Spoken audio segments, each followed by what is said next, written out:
At the core of it, PR parenting is about how we communicate with each other. And the big picture theme is rather than wear multiple hats with depending on who you're in company with, to wear one hat and to bring your full self to whatever you do, whether you're at work or whether you're at home or whether you're somewhere else. And to have whomever is in your company to benefit from all of those wonderful skill sets that make you you. So bring your superpowers basically wherever you go. And since we all communicate with people throughout the course of our day, including ourselves when we first wake up in the morning, that communication is considered public relations. And how can we look through a public relations lens to answer a question that's universal to all of us? How can we mold and meld those two identities together? Because for some people, this is easier said than done. I think that open communication is the best type of communication, but it doesn't necessarily have to be verbal, Brandon. Sometimes a verbal dialogue is better. Sometimes quiet communication is better, or demonstrative communication is better. And I'm saying peaceful demonstrative communication. So there's all different ways to share your key message in order to maintain and build your confidence, resilience, and self-esteem, and in partnership, build something wonderful together.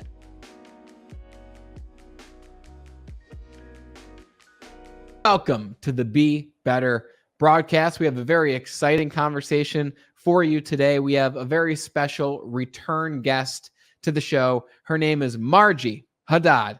And for those who don't know Marjie, she is a global public relations expert and the author of the award-winning international #1 bestseller, The Power of PR Parenting: How to Raise Confident, Resilient, and Successful Children Using Public Relations Strategies.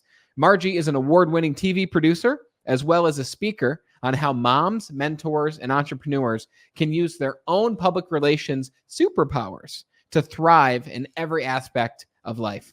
Marjie holds a BS in broadcast journalism and an MA in international relations, both from Boston University. She is married and is the mother of 3 grown children. And she's here again to talk about the power of PR parenting, specifically how you can be a powerful parent, have work-life balance, and grow your career all at the same time, if all of those are possible, which we're going to ask Marjie here in a minute. When you take away even just one thing from this conversation with Marjie and myself, please share this show with just one other person who could use it as well. You are the reason the broadcast has grown to almost 400 episodes in many different countries with many downloads over the past 3 years, because you are the best part of the Be Better team. Without further ado, let's bring Marjie back up. Marjie, it's great to have you on the show once again. Thanks for being here. Brandon, it's been like a year, maybe more actually, and I'm so excited to see you because when we were last in company, you were about to become a dad. Yes. So welcome to the club. Thank you. No, it's been great. So for those listening, Marjie and I last spoke February 2023. So it's been a year and 3 months. Leo is going to be 1 year on the 12th. So in 3 days, he's going to be a year old, which is wild. And the last time we talked, we spoke very conceptually because I was asking you questions, but I didn't even really know what questions to ask, because until you have a child, you don't know what questions to ask. But you were still kind enough to go over many different strategies about how to incorporate what you call PR parenting. So let me just ask you this right out of the gate. For those who haven't listened to our first episode, which I highly recommend you guys do, the link will be in the description. What is the concept of PR parenting? Maybe you can give us a broad overview of this concept before we dive in. At the core of it, PR parenting is about how we communicate with each other. And the big picture theme is rather than wear multiple hats with depending on who you're in company with, to wear one hat and to bring your full self to whatever you do, whether you're at work or whether you're at home or whether you're somewhere else. and to have whomever is in your company to benefit from all of those wonderful skill sets that make you you. So bring your superpowers basically wherever you go. And since we all communicate with people throughout the course of our day, including ourselves when we first wake up in the morning, that communication is considered public relations. And how can we look through a public relations lens to answer a question that's universal to all of us? How on earth do I handle this challenge? Whatever that challenge may be. That's the short of it. Okay, very interesting. So bringing your full self with you. So when you're at work, you're still bringing your home self. And when you're home, you're still bringing your work self. So by you saying that, that's in a way presuming that people are different versions of themselves based on what it is they're doing. We put on different masks per se, right? So is there not value in putting on a mask based on the situation you're in? Or do you believe there's more value in taking the mask off or wearing them all at once? I say wear one hat and use your skill sets as required. Versus what? What's the opposite of that you see out there in the world? Well, at work, you're the professional. At home, you're the parent or the partner. And I have found that in communicating with my colleagues or my clients or my family, that I will use the same approach with all of them, depending on what my goal is. In public relations, it's all about what's the goal? What are the tactics and the strategies that you're going to devise and execute in order to achieve your short, medium, or long-term goal? What words, tone, and delivery are you going to choose in order to achieve these goals? So rather than separating concepts and using them at work, but then coming home and go, okay, oh my gosh, what am I going to do? I have absolutely no idea. I say to myself, well, if it works at work, why wouldn't it work at home? Mm-hmm. So words, tone, delivery. Am I going to use an I message or am I going to go on the attack? And when I say an I message, I prefer, I believe, I would be happy, I would like, as opposed to, you did a really rotten job, fix it. That's not going to go over very well at work or at home. But Yeah. I would prefer that it looked like this rather than like that. And I would be thrilled if I could have some help to achieve this.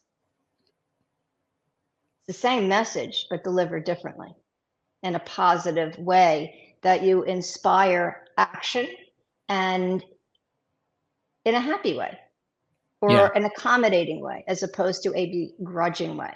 So that's my example for today of how you would wear one hat. Okay, so this conversation is great because this is going into how you can be better in the workplace and how you can be better for your family. So we're really tackling two at once right now. So when a lot of people attach their identity to their work, and a lot of people attach their identity to their family, right? So when you're at work, some people feel like they're on top of the world. Some people feel like they're the boss. Some people's confidence at work is a 10 out of 10.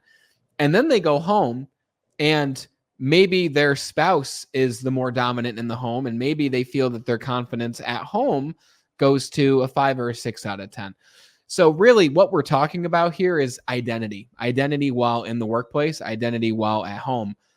How can we inspire this confidence and bring our identity from work to home? Or do we want to do that? Do you see where I'm going with this? Like, so how can we mold and meld those two identities together? Because for some people, this is easier said than done.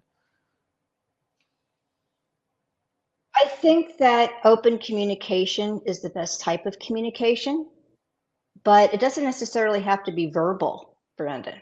Sometimes you might want to share a thought, but it might be better shared, interestingly enough, in a text message. Sometimes a verbal dialogue is better. Sometimes quiet communication is better, or demonstrative communication is better. And I'm saying peaceful demonstrative communication.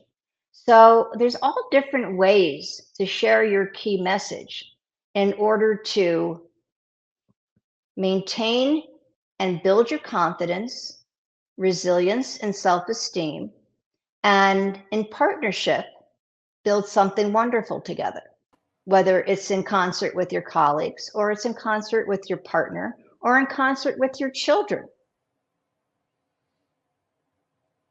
So communication is the key, but not just communication, but knowing the proper way in that specific situation to best communicate. Absolutely, because sometimes it's very difficult to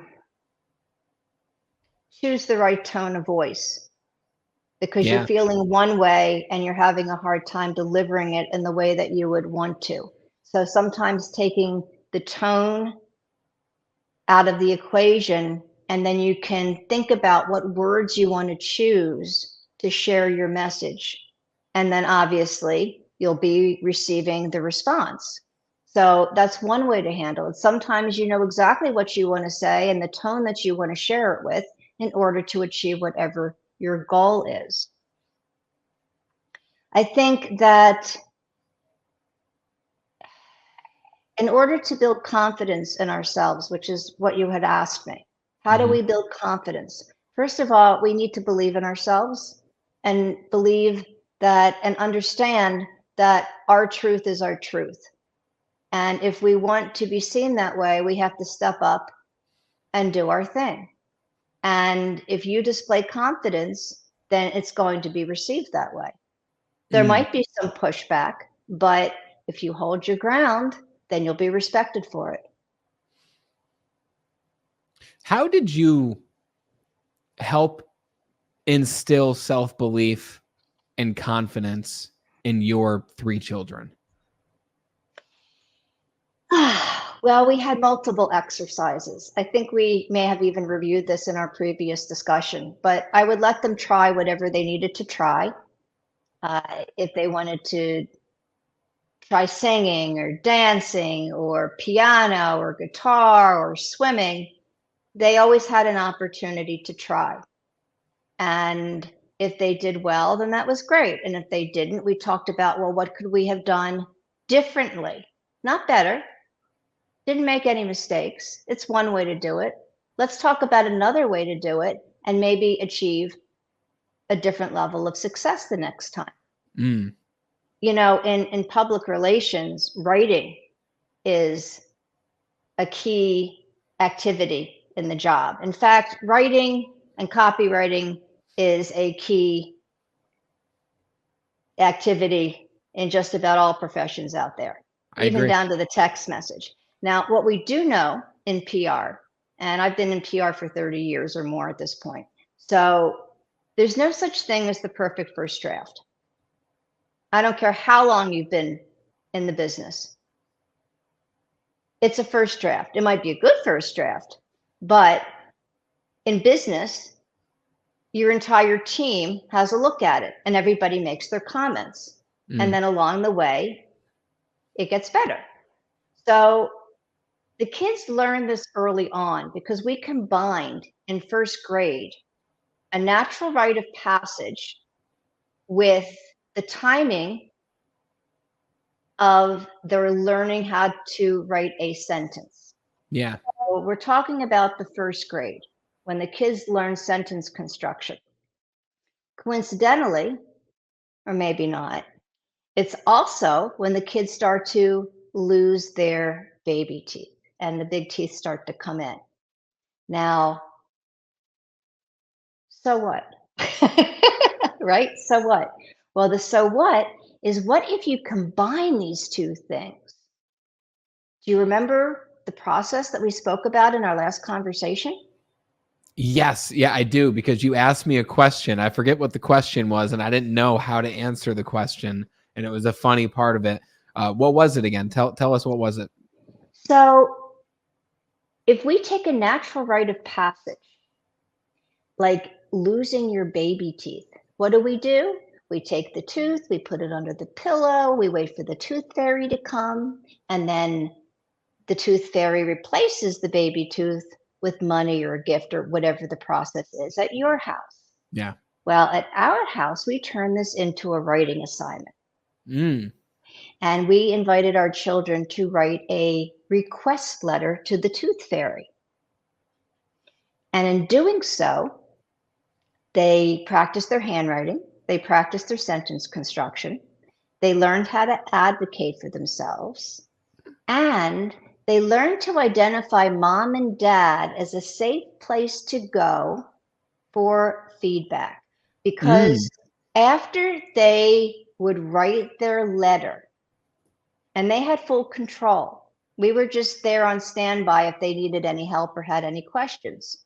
When they were finished, and it didn't have to be long, it could be 1 or 2 lines. I mean, after all, they're in first grade, right? So I would say, or my husband would say, fantastic first draft. And you know what mommy says, there's no such thing as a perfect first draft, but this is a fantastic first draft. Would you mind if I have a look just to see? And they'd say, sure. And then I would look at it and I'd say, because there's always something that you're going to find. No such thing as the perfect first draft. And I would take a pastel, never a red, take a pastel color, and I'd say, this is one way to do it. Can I show you another? And they'd say, okay, let's see the other way. And then I would show them the other with the, the green or the blue, or, and they'd say, okay, any other ideas, Mom? And then when I finished the edit of showing them another way, I never said this was horrible. I never said you made a mistake. I just said, this is one way to do it. Let me show you another. At the conclusion of the edit, I would ask them to rewrite it because it might be colorful, make it clean for the tooth fairy. And that's the letter that went under the pillow and was exchanged with the tooth for whatever the tooth fairy brought. Awesome. And this went on for years, way past the time when they knew very clearly that mom or dad was the tooth fairy. So. Yeah. But what's really cool about this, Brandon, is that this practice that I just described with the tooth fairy can be used and exercised with whatever the activity is, whether it's your children or your colleagues or your clients. Yeah. So with my clients, like when I'm media training, I would never say that was horrible. I'd say, let's do it again. This time, this is what I want you to do. I never dwell on the mistakes. I don't even comment on the mistakes. Rather, I guide rather than criticize, which is a key component of PR parenting. Guide rather than criticize. That is the key to inspiring resilience and confidence, and to have your child or your client or your colleague achieve more success than they did previously. Yeah. That's fantastic. So these principles of the tooth fairy letter and doing this over and over and providing feedback and developing that trust with your children to where they hear, oh, mom wants me to write another letter, but I'm going to do it because it will make me better. How can you practice those different strategies with a group of fully grown people that you're the leader of, when a lot of these people might even be older than you? Let's say you have a very base level of trust, so there is some trust there.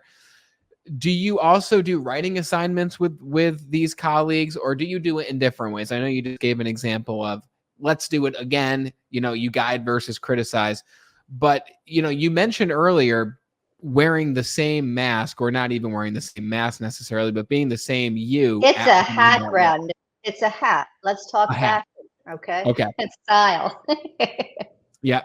Okay. So while you're wearing the same hat per se, the way you interact with 40-year-old John is going to be different than the way you act with 6-year-old Susie. Who said? Tell me more. Tell me why you say that, because I've led sales teams and I've also spoken to Leo, and often they are different things in my experience. I never talk down to my children. It's one of the reasons why they have outstanding vocabularies. They've been using long words since the early days that even, frankly speaking, their English teachers weren't familiar with. It's the same respect. It's the same guidance. Maybe the word choice is different because it's 6 years old. Your child may or may not know a longer word. So you select a vocabulary that they'll be able to easily absorb. But the concepts remain the same. The respect level remains the same. I gave my children, or at least I tried to, give them the same respect that I gave my clients and my colleagues. It was the same procedure. The difference is I was probably wearing sweatpants at home and I was wearing corporate wear at the office. That's pretty much the only thing that changed. Fair enough. I like that. It's true. You might be a little more sophisticated because you can be at the office, but along the years, I elevated the vocabulary in order to guide and instruct my children. And if they would make an English mistake, I would correct them along the way. So that is why they all speak fluent English. And they're also literate and they write perfectly. So in multiple languages, actually. So it's just a matter of practice and reminding them that it's okay to have a journey, and that as we continue to practice and experience, we continue to have more and more success along the way. And it's okay if things don't go according to plan, because you just redirect, and maybe you'll find success if you try again, or maybe you redirect to do something else that's more appropriate for you. You know, everyone has their skill sets. Not everyone's meant to be a mathematician. Some people are, some people aren't. I'm not one of them.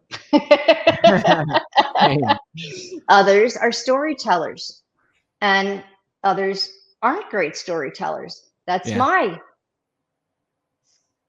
talent, if you will. I love to tell stories. But you can train somebody to tell stories, and you can train somebody to improve their math skills if they really want to. Now, will I be a NASA rocket scientist? I don't think so. But I might have math skills that are good enough to help me to do what I need to do. And to me, that would be a success.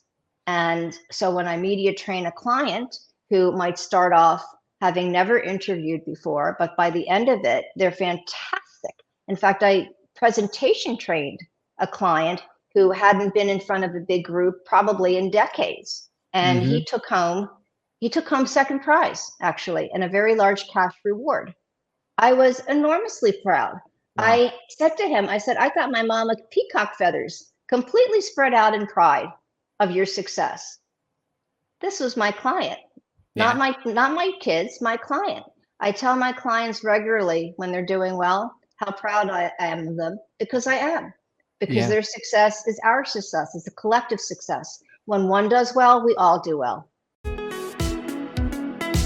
What's up, Be Better family? It's Brandon Eastman here. And as a thank you for tuning in to the Be Better broadcast, I want to give you a very special gift.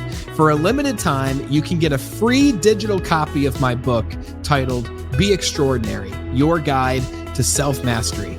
This book is packed with insights and actionable steps that will help you to unlock your fullest potential in the 5 key areas of your life. But that's not all. Along with the book, I also want to give you the audiobook version absolutely free. Imagine having the power to transform your life right at your fingertips and in your ears anytime, anywhere. Go grab your copy at bebetterindustries.com/book. You'll also find the link in the episode show notes. Go and grab your copy and join me in making a positive impact on the world. Now back to the show.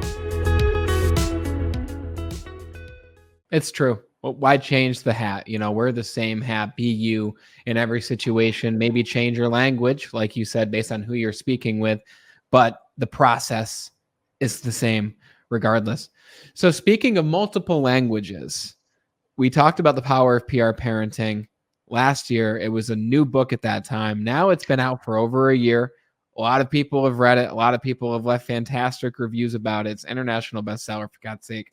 So there is a new development, though, in that now it's in audiobook as well. It is. So for those people who aren't readers per se, now they can listen to it. And I know there's a lot of you guys, your podcast audience, you're listening to this because you don't like to read. So now you can listen to the power of PR parenting. And the very cool thing is now it's in English, it's in Hebrew, and it's in Spanish, which is very cool. So why did you choose to create the audiobook a little bit later on? Because I know some people release it at the time of the book. Some people release it later. Why did you choose to do it later, and why those 3 specific languages? The Power of PR Parenting, Brandon, is published by Muse Literary. The publisher's name is Patricia Force, and she has been guiding the journey of this book since since we finished the manuscript. And she called me one day and said, during the pre-launch, which was, I said, January, February, something like that. And she said, we should do an audiobook and we should do a Spanish and a Hebrew version. What do you think? And I said, okay. And that was that. So we focused first on the launch of the hardcover and the paperback and the Kindle, which was April 4th of 2023. And I chose that particular day because that was the week where Ramadan, Passover, and Easter all fell within the same week. And I wanted to celebrate people of all faiths because at the core of it, PR parenting is meant to be universal and to be applicable and helpful to people all over the world, whether you're a mentor, whether you're a parent, whether you're an entrepreneur, no matter what community, country, or faith you aspire to. Yeah. That's why the book has the sky as the cover art. Because the one thing that we all do have in common is when we walk outside and we look up, we see the blue sky. That's why the blue sky. It's a visual reminder that PR parenting is a universal concept and can be applied accordingly. Yes. So we launched the book, and then we proceeded to record thereafter. There were a series of personal challenges in the last year, as well as current event challenges, which got in the way, frankly speaking, that delayed recording. What should have taken 2 weeks ended up taking 6 months. Yeah. And ultimately, my kids and I went into the studio. My children wrote the foreword, not my idea, publisher's idea. They told me to stay the heck out of the process. I wasn't allowed to look until everything was done, and loaded in. And because they had written the foreword, they joined me in the studio. So this ended up being a family project, which was fantastic and something I will remember forever with such enormous joy. What a beautiful thing. We laughed so hard. There was a passage in the first session when we were all there together, there was a passage in the introduction, or actually in the first chapter. And I was making a mention of my older daughter, and it didn't occur to me that I would be reading this passage with her in the room. And I started to crack up. It was really, really funny. And everyone started to laugh. So it was a really, really fun moment. So if you do listen to the audiobook, you will hear me start to giggle. You won't get the whole laugh because I think they cut that out, Yeah. but it was really, really fun. And we had such a great time recording it. The book is written conversationally, so it was a really, really easy thing to do. It was Yeah. really just me and the kids talking and sharing professional and personal stories and what our successes were, what our hiccups were, how you can apply the same, excuse me, activity to your personal circumstances. Look, the questions are the same, but the control is in your hands how you want to answer and strategize that would make sense for your community or for your family. So we do this together and we approach challenges and the question, how on earth am I going to handle this? Looking through a public relations lens. And that's what makes this different. I'm not a parenting expert. I'm not a psychologist. So let's be clear about that. I'm a PR pro. And I look through the PR lens and still do to figure out how I'm going to get from point A to point B. Now, this ultimately is a 25-year retrospective, and I didn't realize I was PR parenting while I was doing it, or even doing it at the office. But now that the book is published, and like you said, the audiobook is now available everywhere where audiobooks are available, including Audible and all the rest of them. And today, I say very often to myself, when I say to myself, how on earth am I going to handle this? My answer in my head is, Marjie, take your own advice. Mm-hmm. Yeah. Because now I'm doing it consciously, which is kind of fun. And because my kids all read the book, because they needed to approve their stories, everything Yeah. was transparent at home. So they know all my tricks, Brandon. So when Mm-hmm. I was talking with one of my kids, they said to me, don't you PR parent me? And I just Wow. started laughing. I'm like, okay, so now it's a thing because we're actually using it as a verb, Yeah. which was wonderful. So I said to myself, all right, Marjie, she caught you. You're snagged. You have to redirect and do something else if you want to achieve your short-term goal. Yes. Target market, key messages. Okay, redirect, go. Hey, do you have any grandchildren yet? Brandon, no. My Okay. children are single. Okay. And they're grown, so they're doing their own things. You mentioned several are actually in the military, right? One's traveling abroad for education. Correct. So one thing I would disagree with you on is you said I am not a parenting expert. I think the fact that you're recording your audiobook and your children are all in the room having a great time with you as you record this book, you're making it a family affair, which is very much in theme with PR parenting in itself. I disagree. I'd say you're a parenting expert, and I think many people would agree. And I would ask you the question: what classifies an expert? Are you ever at that level? But I'd rather ask you this question, which is, as you were in that studio reading this book, and now it's 6 months later, maybe even some more time, and you're reading it and you're going through what you wrote all over once again, because you don't sit there and read your book every day. Was there anything that you read that you would either change, or more so, did you think to yourself, man, I wish I added this one thing to PR parenting because I've learned this over the past year since the book's release? Is there anything you'd add to the power of PR parenting? I think I would just say that in reading it back, because when you actually reading it, like when you edit the book, like the manuscript, to make sure that all the I's are dotted and the T's are crossed, you read it out loud. And by the way, that's what I share with all of my clients whenever they have a document. Before you make it public, read it out loud, because you will find things that you want to change when you read something out loud that you wouldn't find if you just read it quietly in your head.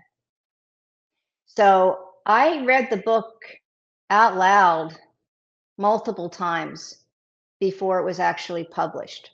And then I really just needed to put it down.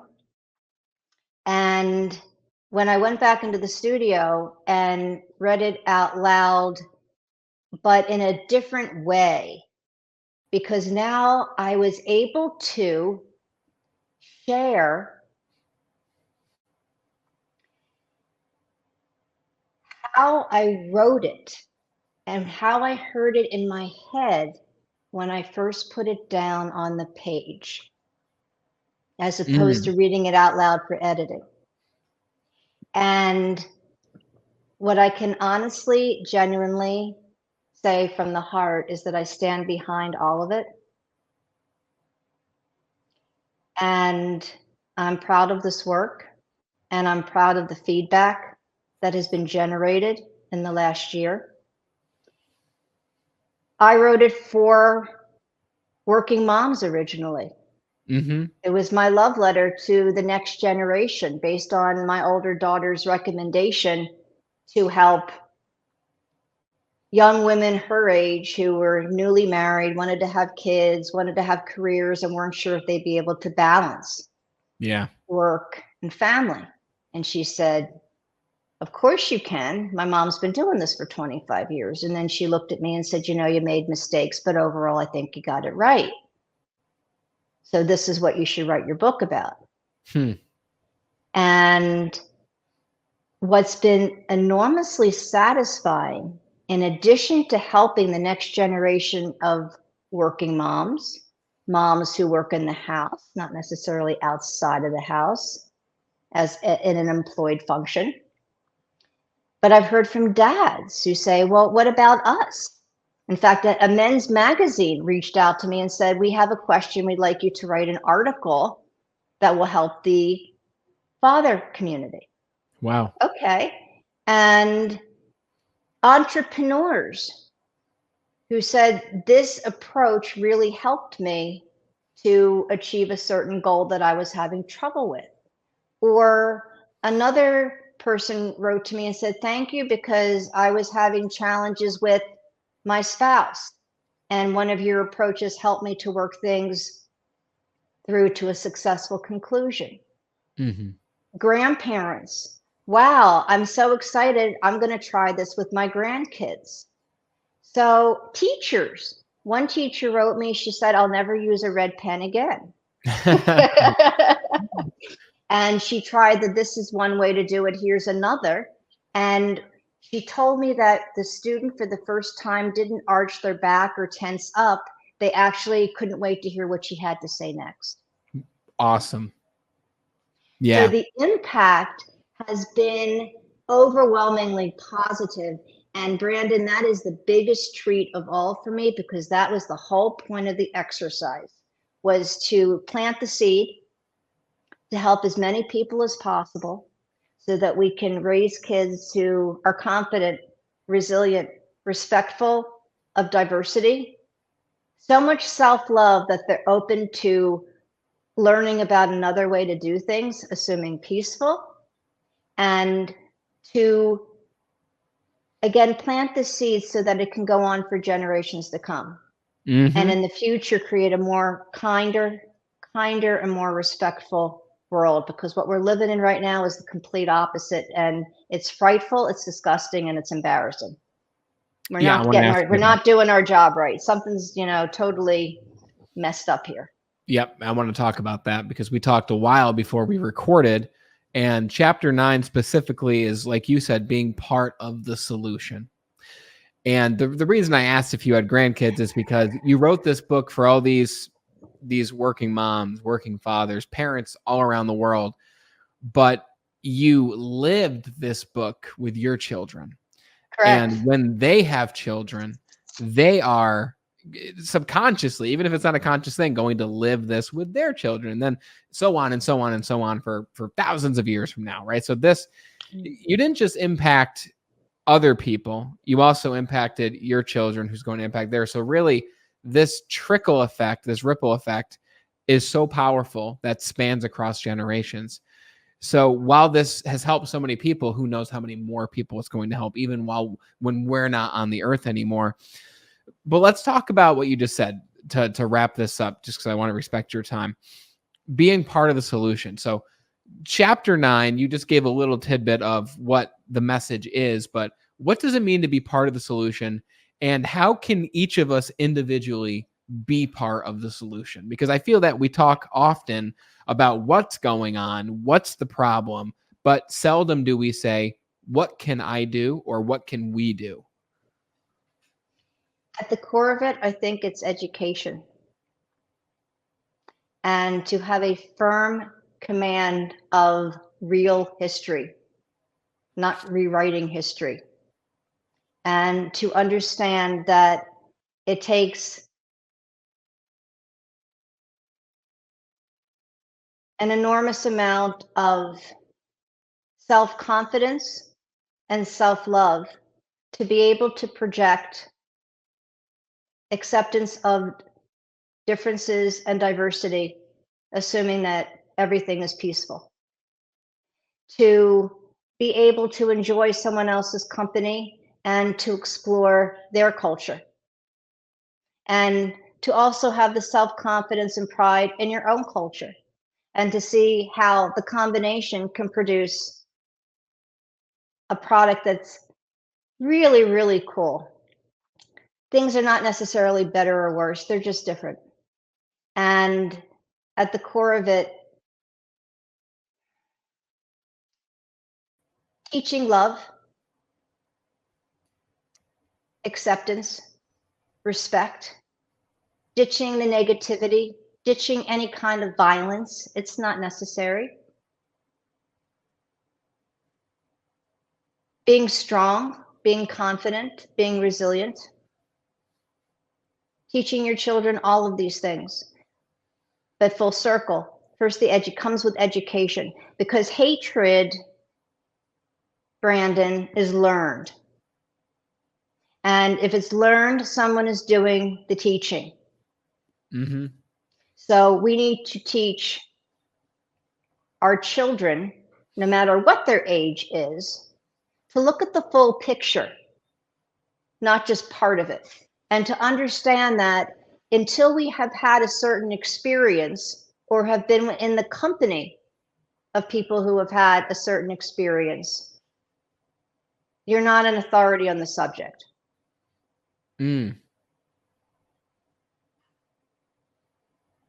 I can talk about my own experiences. That's what you have in the book.